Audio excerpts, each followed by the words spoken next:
Faith and knowledge in Islam, challenging the dichotomy of subjectivity and objectivity. In today's talks about religion and science, people often see faith and scientific knowledge as completely separate.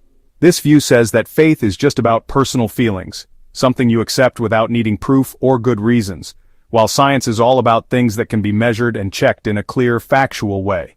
But this idea goes against a main teaching in Islam, which actually says that faith and knowledge go hand in hand. The concept of faith in Islam, more than just blind belief. Islam sees faith not as a leap into darkness without reason, but as a belief built on a strong foundation of knowledge and deep understanding. It is mentioned in the Quran. Allah the Most High says, "And those who were given knowledge said, 'Woe to you, the reward of Allah is better for those who believe and do good deeds.'" Quran Surah Al-Qasas, verse 80. This verse shows that knowledge and faith do not go against each other, in fact they make each other stronger. The idea of faith in Islam has three parts that are connected: marifa, knowledge; tasdeeq, truthfulness; and amal, actions. The first part, marifa, means that faith must be based on true knowledge about Allah, the universe, and why we were created. This shows that faith without knowledge is not complete by Islamic standards. The Quran as a book of science and faith. The Quran doesn't just talk about spiritual things, but it also has many mentions of natural things that we can study scientifically. For example, the Quran talks about how humans are made from nutfa, Quran Surah Al-Muminun, verses 12 to 14, which describes the steps of how a baby grows in amazing detail. It's the same with verses that talk about the water cycle, the layers of the atmosphere, and how things move in space. Allah the Most High said, "And we sent down from the sky beneficial water, and with it we produce gardens and grains for harvest." Quran Surah Kaf, verse 9.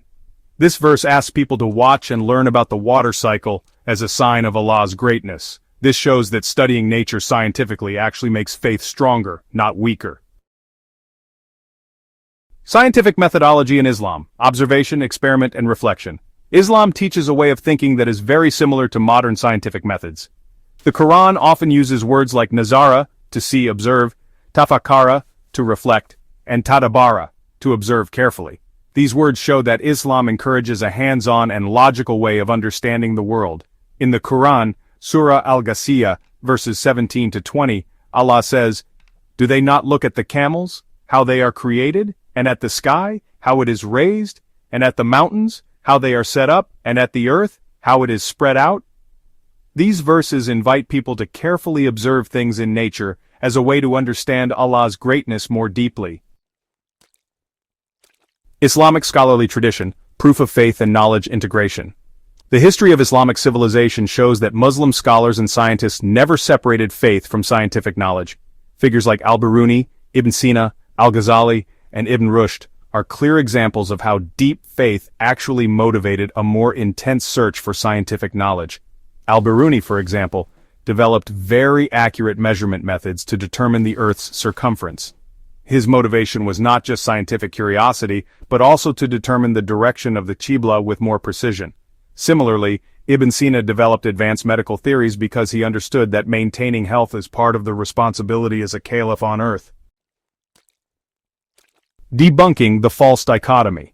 The idea that faith and science are separate is actually a result of the historical conflict between the church and science in Europe. This idea was then wrongly applied to all religions. This conflict began in the 16th and 17th centuries when scientific discoveries like Copernicus's and Galileo's heliocentrism went against the church's teachings, which followed Ptolemy's geocentric view. The Roman Catholic Church at that time thought that the heliocentric theory went against a literal reading of the Holy Scriptures. So Galileo was put on trial by the Inquisition and forced to take back his theory. This historical trauma created a sharp division between faith and reason in Western tradition. This then led to the idea of fides et ratio, faith versus reason, which pitted the two against each other. This situation got worse with the Enlightenment movement, which clearly rejected religious authority in matters of knowledge and promoted secularism as the solution. As a result, a way of thinking developed where religion had to step back from the world of reason and only operate in the subjective, emotional realm. However, applying this European experience to all religions is a huge mistake. The uniqueness of Islam: no conflict between faith and reason. In Islam, there's no idea like fides et ratio that puts faith and reason against each other. Instead, Islam teaches that reason and revelation work together to find the truth. The Quran itself uses the term ulil albab, people of understanding, to talk about believers who use their minds to think about God's verses. We can explain this big difference through a few historical and religious reasons. First, the Quran never said that the earth was the center of the universe or gave specific space details that could go against science. Instead, the Quran actually encourages people to travel the earth and look at nature as signs of God's greatness. Second, the way of explaining, or tafsir in Islam, has always agreed that the verses of the Quran can have deeper meanings than just what they literally say, so there's no fight against new scientific discoveries. Views of great scholars.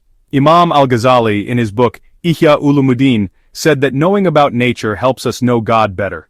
He didn't see any problem between studying science and having a spiritual life. In fact, the more someone understands how complex the universe is, the stronger their belief in the Creator becomes.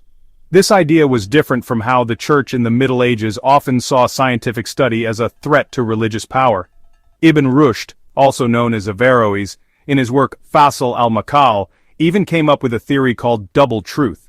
This theory said that philosophical truth and religious truth are the same, just explained in different ways.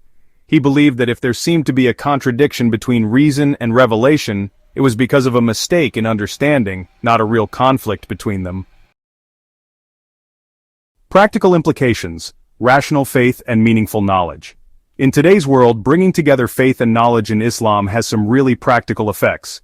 First, a Muslim doesn't need to feel scared by new science discoveries. In fact, every true scientific finding will make their faith stronger. Second, in Islam, science isn't just about facts. It should be used to help people and protect nature. The idea of useful knowledge in Islam means that what we know should always be connected to good morals and spiritual values. Science without faith can lead to harm and destruction, but faith without knowledge can lead to extreme beliefs and being left behind. Conclusion. Islam clearly rejects the idea that faith is purely subjective and separate from scientific knowledge. Instead, Islam teaches that true faith must be built on correct knowledge, careful observation, and deep thought. The Quran and the history of Islamic scholarship show that studying nature scientifically actually makes faith stronger, not weaker. From an Islamic point of view, the split between faith and science is a false one that has no basis in religion or history. Bringing them together is not just possible, but it's a must for every Muslim who wants to fully understand what existence is all about and properly fulfill their role as a guardian on earth.